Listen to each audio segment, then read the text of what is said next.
저는 계속 이어서 주의 오실 길을 예비하라 이 말라기 강에 이어가도록 하겠습니다.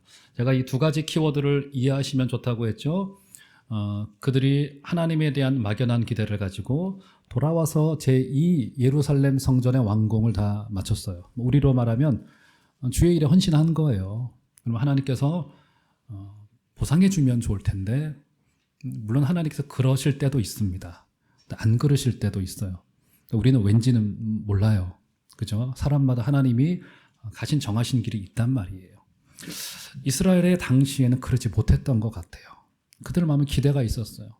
이 정도 헌신하면 하나님이 내 개인의 인생도 풀리게 해주시겠고 우리 가정도 조금 하나님이 어떻게든 도와주시겠지 했는데 생각만큼 안 됐어요. 그러다 보니까 두 가지 현상이 일어났다고 했죠. 그걸 제가 뭐라고 표현했습니까? 첫 번째, 영성의 실종, 영성 실종이 찾아오더라는 겁니다. 그 대표적인 현상으로서 예배가 무너져요. 제가 예배가 무너졌다고 했습니다. 예배를 멈췄다고 하지 않았어요. 오늘 본문에도 보면은 그들이 가정을 깨트리면서도 예배는 계속 왔던 것 같아요. 그들이 제단 위에 제물도 드리고 하나님 앞에 예배로 계속 제사로 왔던 것 같아요. 그들은 예배를 멈추진 않았어요. 근데 예배가 무너졌어요. 이게 이제 영성의 실종의 이제 현상 중에 하나였습니다. 그럼 자연스럽게 그들이 주님의 제단 앞에 가지고 나오는 제물이 아까워서 눈먼 것, 저는 것, 병든 것 가지고 와서 뭐 하나님께 이거나 가지세요 정도의 태도를 가지고 이제 드리는 예배의 모습, 예배가 무너지는 현상이 벌어지더라는 겁니다. 첫 번째였고요. 그리고 그 현상을 지난주, 지지난주 두 주간을 통하여서 어떻게 예배가 무너졌고 또 지난 주간에는 레위의 언약을 통하여서 오실 하나님께서 그 반역을 은혜로 바꾸시기 위하여 우리에게 완벽한 중보자가 필요하다. 온전한 중보자가 필요하다. 그 온전한 중보자로 오신 분이 이제 3주 뒤에 고난을 당하시기 위하여 오신 그 예수 그리스도만이 우리에게 온전한 중보자가 되신다는 겁니다. 말라기가 이걸 왜 소개하고 있어요? 당시 말라기의 사람들에게는 메시아가 오셔야지만이 사람의 절망과 실력 없음과 조건 없음 속에서도 하나님께서 오셔야지만, 하나님께서 당신의 메시아를 이 땅에 보내주셔야지만이 죄인인 인간이 회복될 것이기 때문에 인간은 그 본질로서 반드시 여기에 중재자, 중보자가 필요해요. 왜요? 우리로 안 되니까, 우리로. 여기에 실력이 있지 않으니까. 여기에 조건이 있지 않으니까.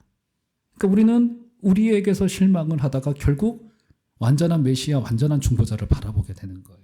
그죠? 우리 그것을 지난주에 레위의 언약을 따라서 오신 온전한 중보자, 완전한 중보자가 우리에게 필요하다. 예수로만 충만하게 되고 이 예배의 중심에는 그래서 우리는 그리스도를 노래하는 거고 여기서 있는 담임 목사의 역할은 여러분들에게 그 좋으신 주님이 어떤 분인지 어떻게 계시되어져서 오셨고 지금 또 우리를 얼마나 사랑하고 계신지를 여러분들에게 증언하기 위하여 저 같은 사람이 또 있는 거고요. 완전한 중보자가 필요하다는 거예요.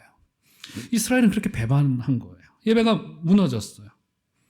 그럼에도 불구하고 우리 여호와 하나님은 완전한 중보자를 준비시키셨습니다.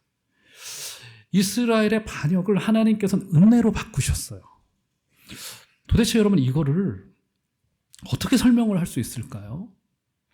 이것을 굳이 설명을 하자면 우리 하나님께서 사람의 반역이 있음에도 불구하고 그것을 하나님 당신의 은혜로 바꾸신단 말이에요. 이걸 어떻게 설명할 수 있을까요? 왜 그러셨을까요? 우리 하나님께서는. 근데 이렇게 지독히 수백 년에 걸쳐서 대대에 걸쳐서 우리 금요일 저녁마다 북이스라엘 왕들을 살피고 있지만 그들의 그 처절한 역사의 한순간을 관통하고 있는 게 뭡니까? 사람의 실수와 사람의 반역에도 불구하고 우리 하나님께서는 당신의 구원을 예비시켜 놓고 있다는 거예요. 근데 왜 그러냐는 거예요. 왜 도대체? 저는 이것을 우리 하나님의 고집스러움이라고 밖에는 표현하지 못해요. 조금 경망스러운 표현일지는 모르겠지만 우리 하나님에 대하여서 우리를 향하여서 우리를 절대 놓지 아니하시는 하나님의 이 고집스러움을 봐요. 고집스러움. 이것을 그 남포교회의 원로이신 박영선 목사님 같은 경우는 조금 어려운 말로 이것을 하나님의 설복이라고 말합니다. 하나님이 우리를 설득시켜서 우리를 무릎 꿇리게 하고 싶어 하세요. 야, 들었니? 이렇게 아들이 온 거야. 이렇게 우리를 사랑해서 온 거야. 그래서 단 하나의 이유를 말하자면 하나님이 우리를 사랑하시기 때문이라고 하는 이유밖에는 말할 바가 없습니다, 여러분.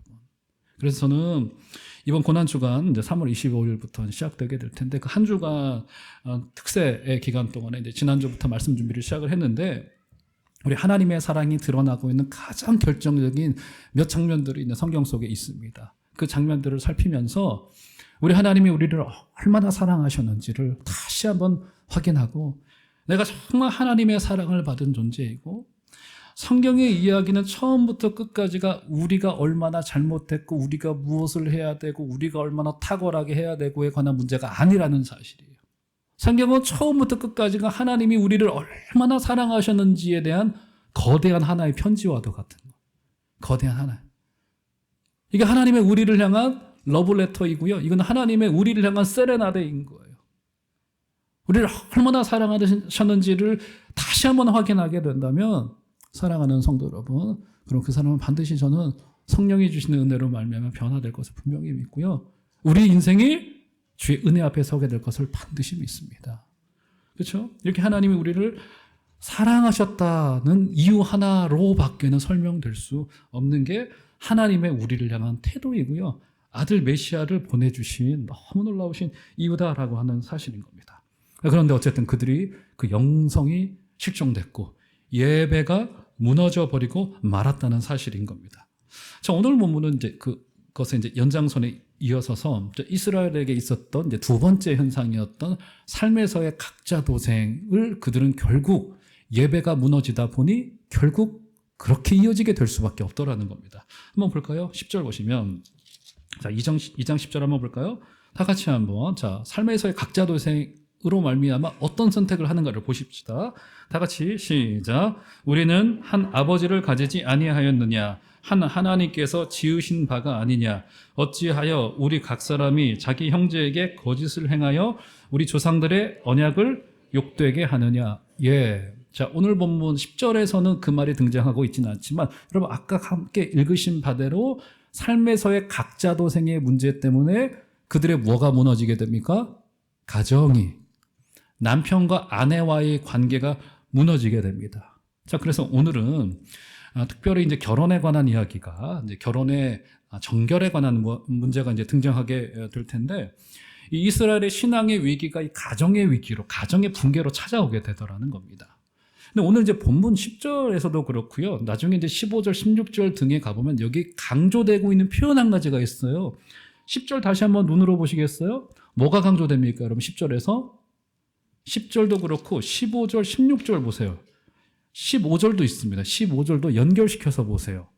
결혼을 설명하는 데 있어서 오늘 본문에서는 두 가지 키워드가 관통되고 있어요. 첫 번째가 뭐예요? 하나라고 하는 의미예요. 한 하나님, 한 아버지. 자, 15절로 넘어가 볼까? 15절.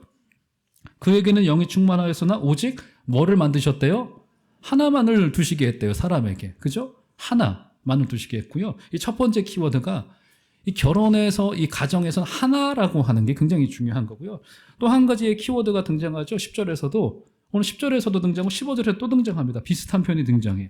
언약, 무슨 약속, 뭐 이런 것들이 등장합니다. 거짓을 행하였다 이런 것들이 등장해요. 그죠? 그러니까 결혼에는 굉장히 중요한 성경적인 키워드 첫 번째 하나라고 하는 키워드이고요. 그리고 이것은 언약이고 약속이라고 하는 점이 굉장히 강조됩니다. 자, 그러면 일단 언약이란 게 뭘까요? 자, 결혼식에서의 언약이 뭐예요? 우리가 흔히 오늘은 제가 이제 여러분들께 이제 미리 말씀을 드리면 조금 여러분들에게 오늘 드리기 어려운 말씀을 하겠다고 주중에 결심을 하고 오늘 강단 위에 올라왔습니다. 1, 2부 때도 다 똑같은 이야기를 드렸고요. 오늘 여러분들께 제가 담임 목사로서 꼭 부탁을 드릴 것들이 한두 가지가 꼭 있습니다. 자, 일단 언약이라고 하는 말이 뭘까요? 이 언약은요, 하나님께서 아담과 하와를 앉혀놓고 주례 예배를 인도하실 때 주님께서 하셨던 말씀이 한번 볼까요? 창세기 2장 24절을 보시면 이런 주님의 주례사가 등장하는데요. 한번 다 같이 한 소리로 읽겠습니다. 시작. 이러므로 남자가 부모를 떠나 그의 아내와 합하여 둘이 한 몸을 이룰지로다. 저게 바로 창조 속에 있었던 결혼 언약을 말하는 거고 여기 10절에 등장하고 있는 그 언약을 말하는 거예요. 그 언약이 욕되게 되었다. 지금 그렇게 표현하고 있는 거예요. 자, 그러면 말라기 시대 때 누가 어떻게 욕되게 했는가를 한번 보시죠. 자, 11절로 넘어가 보시면 2장 11절 말라기. 자, 다 같이 한번 읽겠습니다. 시작. 유다는 거짓을 행하였고 이스라엘과 예루살렘 중에서는 가증한 일을 행하였으며 유다는 여호와께서 사랑하시는 그 성결을 욕되게 하여 이방신의 딸과 결혼하였으니. 일단 지금 이방 여인들과 결혼을 하는 것을 주도한 지파가 어떤 지파예요? 유다 지파예요. 그 점을 기억하셔야 됩니다. 유다 지파가 지금 이 결혼을 더럽히는, 가정을 더럽히는 일을 지금 주도했다는 점이 굉장히 중요해요. 그들이 자기의 아내를 버리고 이방 여인들을 가정으로 들어오는데 앞장섰습니다. 자, 그러면 여기서 굉장히 중요한 질문이, 왜 이스라엘이 이런 일을 벌인 걸까요? 왜요? 두 번째 아내를 두는 이유가 뭘까요? 우리가 흔히 상상할 수 있는 바는, 그들이 이 육체의 정욕 때문에 이 윤리적인 문제에서 무너지다 보니까 이렇게 된 거구나 라고 생각하면 깔끔한 문제일 것 같아요. 그러면 그들의 윤리를 꾸짖고 거기에 벌을 내리고 그들을 회복시키면 될 거예요. 근데 문제는 그리 간단한 내용이 아니라는 점이 문제인 겁니다. 그들에게 어떻게 이런 일이 가능했던 것이고, 그들이 어떻게 이렇게 두 번째 아내를 두는 것을, 첫 번째 아내를 버리는 것을 그렇게 어렵지 않게 선택할 수 있었던 것일까? 이게 굉장히 중요해요. 자, 여러분, 배경 설명을 제가 여러 차례 좀 드리고 있지만, 지금 이스라엘 사람들은요, 유다 지파도 마찬가지고 자신들의 기대만큼 인생이 풀리지 않았습니다. 그들이 열심히 하나님을 위하여서 평생을 수고하여서 포로 중에도 돌아와서 시간의 헌신, 물질의 헌신, 땀의 헌신을 드려가면서 제2성전을 완공을 했어요. 이 성전을 완공하고 난 뒤에 하나님께서 인생을 풀리게 해주실 것이라는 기대가 있었습니다. 풀리지 않았어요. 굉장히 마음이 어려웠어요. 그러다 보니까 하나님에 대한 섭섭함, 서운함, 의심, 불신 등이 찾아 들어오게 되는 거예요. 그러다 보니까 자연스럽게 어떻게 되는 겁니까? 다른 것들에게로 눈이 돌아가기, 다른 주위 나라들에게로 눈이 돌아가기 시작하는 거예요. 그 중에서도 가장 대표적인 그때 당시에 대제국을 이루었던 페르시아라고 하는 나라에게로 눈이 돌아갈 것은 당연하겠죠. 왜요? 그 나라를 바라보니까 하나님을 섬기지 않아도 너무 승승장구하고 잘 먹고 잘 사는 거예요. 너무 괜찮은 모습으로 보여온단 말이죠. 그러면서 마음속에 드는 생각이, 아니 어쩌다가 우리는 지금 하나님을 섬겼음에도 불구하고 이렇게 빌빌대고 있는데, 지금 저 대제국 페르시아는 전혀 하나님을 섬기고 있지 않은 이방신의 나라인데 저렇게 잘 먹고 잘 살고 있는 걸까? 이런 생각이 찾아 들어온단 말이에요. 이런 페르시아라고 하는 나라가 어떤 나라였습니까? 지금의 이란 땅을 중심으로요. 우리도 페르시아 제국이라고 하는 말은 한 번씩은 들어봤을 정도로 대제국을 이루었던 나라였습니다. 이란 땅을 중심으로 해서요. 저기 북아프리카, 이집트, 지금의 이집트로부터, 모로코, 이집트로부터 시작해서 저기 동쪽으로는 이란의 경계로, 인도의 경계, 인도의 경계선까지 나라의 대제국을 이루었던, 그러니까 이것은 제국이라고 부르는 이유는 한 나라로 정도로 볼 수 없을 정도로 어마어마한 땅덩이를 가지고 있었던 나라였습니다. 한 200년 이상 지속됐던 제국으로 알려져 있어요. 어마어마한 나라였어요. 우리도 그 나라의 왕 중에 한 사람의 이름을 잘 알고 있죠? 거기 다니엘서에 등장합니다. 그 왕의 이름이 뭡니까, 여러분? 누구예요? 다리우스. 다리오 왕이라고 하는 사람. 다리우스 왕. 이 다리오 왕은 바벨론을 무너뜨리고 페르시아 제국의 기틀을 놓았던 인물로 알려져 있습니다. 이 다리우스 왕 1세, 다리오 왕이라고 우리가 알고 있는 이 사람은 단순히 전쟁을 잘했던 왕으로만 알려져 있는데 그러지 않고요. 이 사람은 굉장히 합리적인 사람이었습니다. 그래서 세금 제도를 손봤어요. 왜냐하면 바벨론 포로로 잡혀 있었던 그 제국하에 있었던 여러 나라들이 굉장히 고통스러워했어요. 바벨론에 엄청난 세금을 매기면서 세금은 그렇게 많이 나라에 들어가는데 그 세금을 가지고 막 나라가 이상한 짓을 하니까 국민들의 불만이 많았어요. 세금을 낮춥니다. 그리고 세금이 합리적으로 활용될 수 있도록 국가의 행정 조직을 만들었어요. 그래서 그 넓은 제국을 아주 조그만 조직으로 이 지역별을 전부 다 나누었습니다. 그리고 거기에 총독이라고 하는 이름으로 사람들을 파송을 해요. 그래서 그 사람에게 네가 이 지역은 네가 왕인 거야. 네가 다 책임져. 나도 크게 상관하지 않을게. 우리 하나의 가치관으로만 가자 정도로 두고 거기 총독에게 어마어마한 권한을 줍니다. 어마어마한 권한을 줘요. 그죠? 그래서 나라를 그렇게 행정 조직을 잘 갖추는 나라의 틀을 마련을 했습니다. 그리고는 더욱더 결정적이게 이 다리우스 1세는 통치 후기에는 종교적으로 문화적으로 개방 정책을 펼칩니다. 그래서 나중에 보면은 여러분 이 다리오 왕이 다니엘에게도 굉장히 호의적이었던 것으로 우리 확인할 수 있잖아요. 그죠?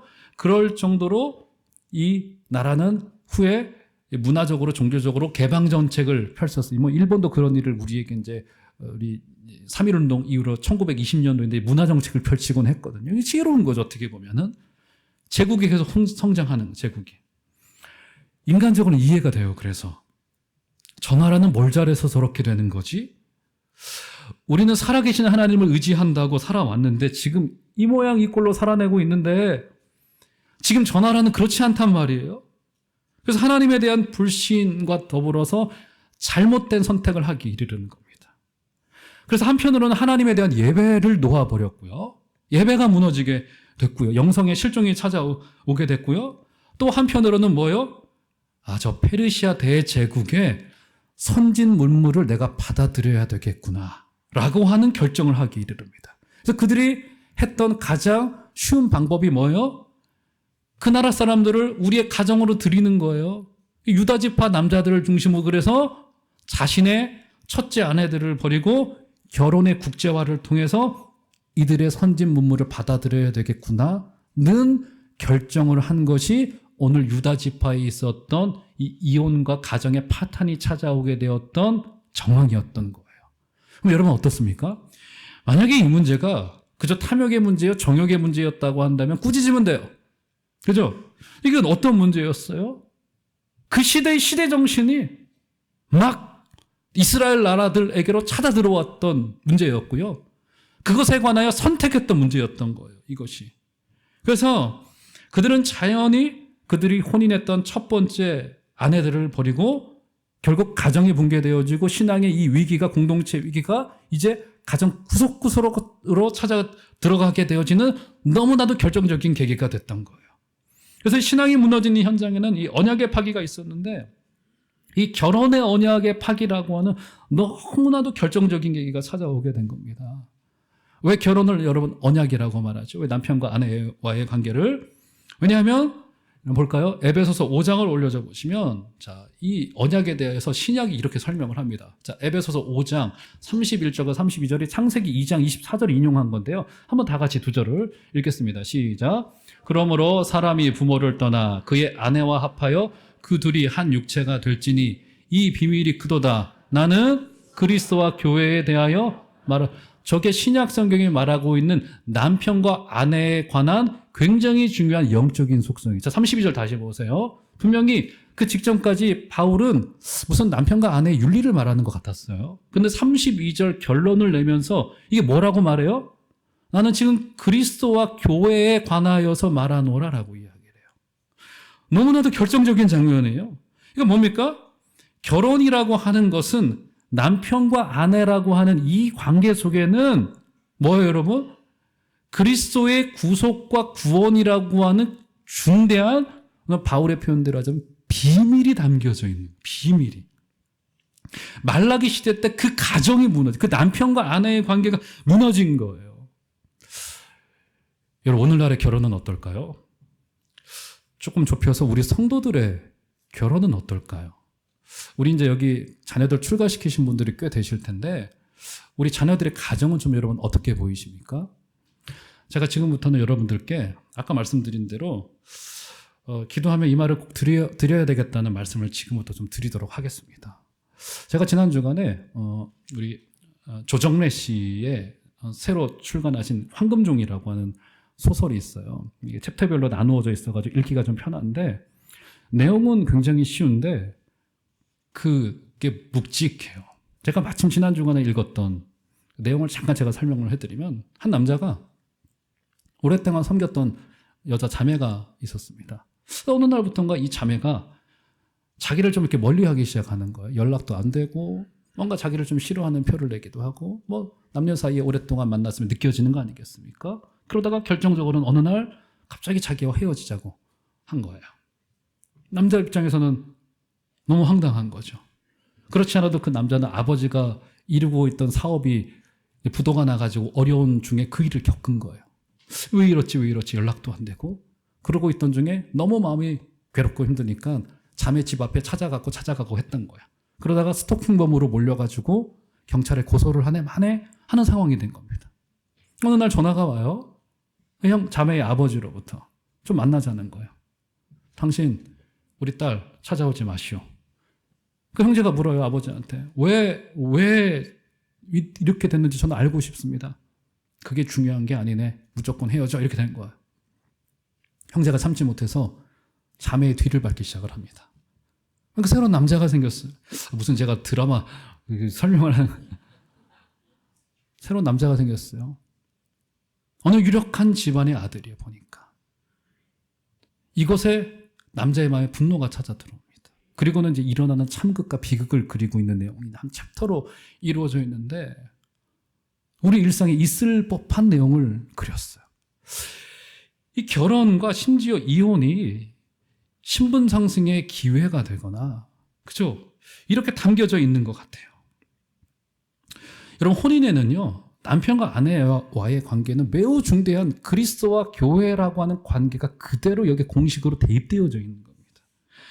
그렇기 때문에 여러분, 제가 잘못된 거 두 가지를 지적을 하겠습니다. 첫 번째는 뭐냐면, 이 결혼이 남자와 여자의 사랑의 결실이라고 하는 말은 잘못됐어요. 그것만이 아니에요. 그리고 더 잘못된 것 한 가지가 있습니다. 어떤 분들은 결혼은 가정과 가정의 결합이야. 여러분, 성경 어디에 가정과 가정의 결합이라고 해요? 찾아오시면 제가 인정하겠습니다.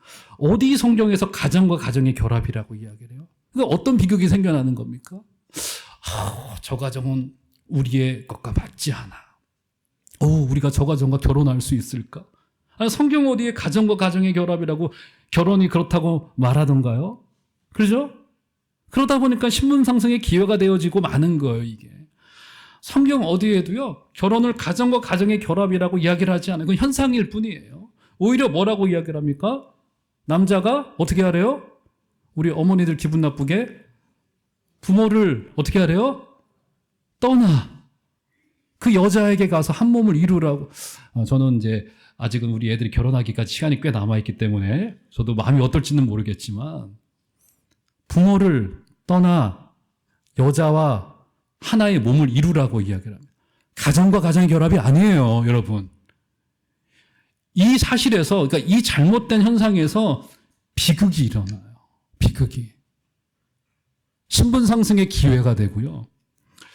그래서요, 저는 우리 청년들 결혼할 때나 우리 부모님들께서 우리 자녀들을 결혼시킬 때 저는 반드시 이 결혼은 하나님 앞에서의 그리스도와 교회의 관계를 비유하고 있기 때문에, 그리고 최초의 결혼에서도 우리 하나님께서, 여호와 하나님께서 그분이 직접 결혼 예배를 인도하셨듯이 결혼은 반드시 예배로 시작하는 것이 옳다고 저는 반드시 믿습니다. 돌잔치, 100일잔치, 60세 됐을 때, 70세, 80세 됐을 때, 여러분, 그때는 그냥 가족끼리 그냥 소소하게 하셔도 돼요. 그런데 결혼은 좀 다른 문제입니다. 제가요, 이제 우리 교회에서도 그렇고, 직장교회에서도 결혼 예배를 꽤나 많이 인도를 했어요. 그러다 보니까 이제 젊은 친구들 저와 이제 상담도 하고 하면서, 저도 이제 결혼한 지는 우리 선배님들보다 적게 저도 이제 23년 돼서, 한 번은 결혼이기 때문에 특별히 자매님들의 마음속에 내가 좀 아름답고 이쁘게 결혼하고 싶다는 것은 제가 이해를 합니다. 그럼에도 결혼의 성경적인 가치를 생각하면 결혼은 반드시 예배로 시작해야 되는 것이 저는 옳다고 믿습니다. 그래서 결혼이 자신들만의 축제로 여겨지면서 거기 지인들을 초청한단 말이에요. 저도 갑니다. 그런데 제가 앉아있는 자리에서 거기에 술잔이 막 오고 가지고 거기에 세속의 노래가 막 울리고 하는 것을 보면은 저는 어떤 생각이 드냐면 제 스스로를 자책하게 돼요. 내가 잘못 가르쳤구나. 마치 뭐와도 같냐면요. 어느 날 부부께서 결혼하셨는데 저보고 집에 잠깐 와달라고, 당연히 저는 신방인 줄 알고 갔어요. 성경책 들고 갔단 말이에요. 그런데 부부가 서로 너무 기쁘다고 제 앞에서 진로를 오고 가시면서 술잔을 똑같은 거예요. 다르지 않아요. 반드시 결혼은 예배로 시작하는 것이 옳습니다, 여러분. 왜요? 결혼은 언약이고 그리스도와 교회의 관계를 설명하고 있기 때문이에요. 다른 것은 예배로 하지 않으셔도 괜찮아요. 근데 결혼만은 그렇지 않다는 사실이에요. 그래서 여러분, 우리 교단 노회에서는요, 불과 한 20, 30년 전만 하더라도 담임 목사가 예배가 아닌 결혼식에 가서 축사만 해도 노회에서 징계를 때렸어요. 담임 목사에. 그럴 정도로 보수적인 관점을 가지고 있었는데 시대가 지나고 문화가 변화되면서 이제 그렇게 더 이상 하지는 않습니다. 모르겠습니다. 지방 노회들은 그렇게 지금도 하고 있는지는 모르겠습니다만 서울에 있는 노회들은 거의 그렇게 하지 않습니다. 그러니까 그 문화는 잘못됐으나, 징계하는 문화는, 하지만 거기에 담겨져 있는 내용과 가치는 받아들일 필요가 있다는 사실이에요. 사랑하는 성도 여러분, 그만큼 혼인의 관계는 매우 중요하다는 사실을 다시 한번 말씀을 드려요. 자, 그래서 이제 하나님께서 경고를 하십니다. 어떤 경고를 하십니까? 자, 한번 볼까요? 12절로 넘어가 보시면, 자, 12절 보시면, 다 같이 한번 읽어볼까요? 12절 읽겠습니다. 시작. 이 일을 행하는 사람에게 속한 자는 깨는 자나 응답하는 자는 물론이요, 만군의 여호와께 제사를 드리는 자도 여호와께서 야곱의 장막 가운데서 끊어버려. 이 혼인을 했던 유다 지파의 남자들을 전부 다 끊어내버리시겠다라고 하는 하나님의 그 엄중한 경고가 등장하고 있는데요. 하나님이 이렇게까지 하시는 이유가 13절을 보시면 이런 모습도 있었어요. 13절. 제가 읽어드릴게요. 너희가 이런 일도 행하나니 곧 눈물과 울음과 탄식으로 여호와의 제단을 가리게 하는도다. 그러므로 여호와께서 다시는 너희의 봉헌물을 돌아보지도 아니하시며 그것을 너희 손에서 기꺼이 받지도 아니하시거늘. 어떻게 된 거예요? 그렇게 버림받은 여성들이 이 하나님의 제단 요 앞에 와가지고 눈물과 울음과 탄식으로 막 하나님 앞에 자신의 한을 토로하기 시작한. 이 여성들 얼마나 울었던지 이 제단이 막 눈물로 가려진대. 눈물로. 가정이 붕괴되어지면서 막 사람이 막 고통스러워하는 현장이 벌어지게 된 겁니다. 자, 그때 유다 지파 남자들의 반응을 한번 볼까요? 14절.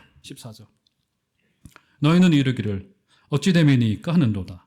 이는 너와 내가 어려서 맞이한 아내 사이에 여호와께서 증인이 되시기 때문이라. 그는 내 짝이요 너와 서역한 아내로되 내가 그에게 거짓을 행하였도다. 지금 무슨 말? 유다 지파의 남자들이 뭐라고 이야기를 해? 어찌 됨이니까 이게 무슨, 어떻게, 우리로 말하면 어떻게 된 거예요? 이게 도대체 이게 무슨 난리가, 이게 여성들 목소리가, 울음소리가 들리는데 하나님 앞에 이렇게 얘기하는 거예요. 자신들이 일 저질러 놓고. 이게 무슨 일이 지금 벌어진 거예요? 마치 모른다는 듯이 지금 유다 지파의 남자들은 자신들이 아내를 버렸으면서. 그러자 중요한 점 한 가지를 다시 한번 언급하시죠. 내가 증인인데 하나님께서 하시는 말씀. 네가 어려서 맞이하고 서약한 그 아내에게 거짓을 행하였구나. 네가 아내를 버렸구나. 그러니까 지금 여기서 하나님이 강조하신 것은 이 가정이 붕괴된 것이 단지 감정의 문제, 탐욕의 문제, 정욕의 문제, 윤리의 문제가 아니라 하나님과의 약속을 저버린 문제. 그 문제였다. 하나님께서 내가 증인이야. 내가 지금 이 일의 증인이야. 내가 증인이야. 그러니까 이 가정의 붕괴, 결혼의 붕괴는 단순히 감정의 문제, 윤리의 문제가 아니라 하나님과의 약속이 파기된 굉장히 중대한 문제였다는 사실을 여기에 그려내고 있는 거예요. 자, 그래서 이 결혼 안에 있는 굉장히 중요한 신비 한 가지를 하나님께서 이제 못 박으십니다. 오늘 본문의 요절과도 같아요. 15절은 한번 다 같이 한번 읽어볼까요? 자, 15절. 다 같이 한번 15절 읽겠습니다. 시작. 그에게는 영이 충만하였으나 오직 하나를 만들지 아니하셨느냐. 어찌하여 하나만 만드셨느냐. 이는 경건한 자손을 얻고자 하심이라.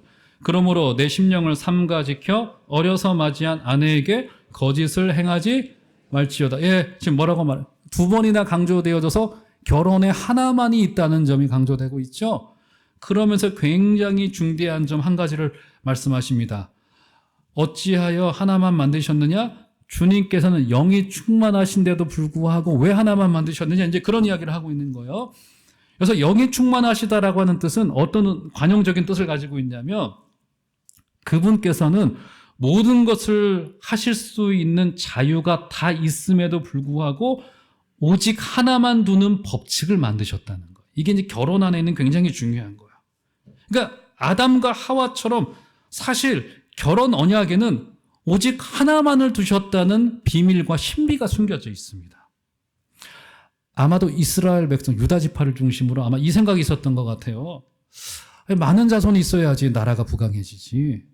그래서 어떻게 하는 거, 여러분 지금도 어떻습니까? 이스라엘 사람들은 아내를 4명, 5명 둬요. 그게 행복할지는 모르겠습니다, 정말. 그리고 자녀들을 막 10명. 그래서 여러분 지금 우리나라 이제 이슬람에 관한 연구가 많아지는데 전 세계 기독교 인구의 이제 이슬람 인구가 거의 추월을 하려고 지금 하고 있다고. 그들이 워낙에 자녀를 많이 낳고 있기 때문에 그렇다고 해요. 거의 지금 거의 이제 인구가 비슷비슷하대요, 둘이. 근데 그들은 이제 일부 다처제에다가 자녀를 굉장히 많이 낳는단 말이에요. 그 속에 담겨져 있는 사상이 뭐냐면 많은 자손을 얻어야 풍요가 찾아올 수 있다라고 하는 생각 때문이었어요. 그죠? 그렇습니다. 근데 지금 이스라엘 유다 지파 남자들도 이 번영과 발전을 위하여서는 많은 자손이 필요한데 창조 언약 속에 담겨진 그 약속까지 깨트리고 이방 여자들을 둠으로써 여러 아들을 둬야지 내 인생이 잘 풀릴 거야. 이 생각을 가지고 온 거예요. 그죠? 자, 그러면 말씀의 결론으로 가보겠습니다. 이게 그럼 왜 문제였다는 걸까요? 자, 본문 15절로 되돌아가 보세요. 보세요. 여기 해답이 있습니다. 그에게는 영이 충만하였으나 오직 하나를 만들지 아니하셨느냐? 어찌하여 하나만 만드셨느냐? 이는 무엇을 얻고자 함이었다고요? 경건한 자손. 유다 지파에게는 뭐가 필요했어요, 여러분? 경건한 자손이 필요했습니다. 여기 자손은요, 히브리 말로 쉽게 말해서 씨라고 하는 뜻입니다. 씨라고 하는 뜻이요. 씨라고 하는 뜻입니다. 경건한 씨를 얻고자 하기 위함이라고 하는. 그러니까 지금 결혼이 깨진 유다 지파에게 경건한 자손을 준비할 사명이 그들 가운데 있었어요. 근데 그 언약이 파기되어질 위험에 처할 정도로 그들에게는 이 언약의 파기라고 하는 이것이 굉장히 잘못된 일이었다라고 하는 겁니다. 그러면 여기서 언급되고 있는 유다 지파를 통해서 오게 될 경건한 자손, 경건한 씨, 누구를 말하고 있는 걸까요? 아브라함과 이삭과 야곱을 통하여 약속되어지신 바로 지난주에 살폈던 레위의 언약을 통하여 오실 완전한 중보자요. 오늘 본문에서는 그분이 경건한 자손, 경건한 씨로 우리에게 소개되어지고 있다는 겁니다. 왜 그분이 다시 한번 언급되고 있는 걸까요? 우리로 되지 않는다는 거예요. 우리로 일이 가능하지 않다는 겁니다. 사람의 연약함과 부족함 속에서도 우리 하나님께서는 유다 지파를 통하여서 경건한 자손을 준비시키셔서 죄인을 회복시키시고 하나님의 나라를 준비하기를 원하시고 있다는 겁니다. 그렇기 때문에 사랑하는 성도 여러분, 3주 후에 다시 고난주간을 통하여서 우리가 만나게 될 주님을 고대하여 주시는 여러분들 되시기를 주의 이름으로 축원합니다. 예수께서 경건한 자손으로 오셔서 결국 십자가 위에 달리셨습니다. 그리고 하나님이 그분을 통하여 우리에게 원하시는 제사를 분명히 말씀하여 주셨죠. 시편 51편 17절에 뭐라고 말씀하여 주셨습니까? 하나님이 받으시는 제사는 상한 심령이라. 왜요? 우리가 이룰 수 없기 때문에. 사랑하는 성도 여러분, 이번 한 주간에도 우리 주님으로만 충만해 주시는 여러분들 되시기를 주의 이름으로 축원합니다. 예수로만 충만해 주시고 우리 편에서의 조건과 실력이 없기 때문에 우리에게는 경건한 자손이시요 완벽한 중보자가 필요합니다. 이번 한 주간도 그분께 매달리시면 될 일입니다. 그분께만 여러분의 인생을 맡겨드리시고 온전하신 그분께 우리의 인생 전체를 다 맡겨드리겠다 고백하시고 결심하시고 그렇게 선택하여 주시는 여러분들 되어주시기를 주의 이름으로 축원합니다.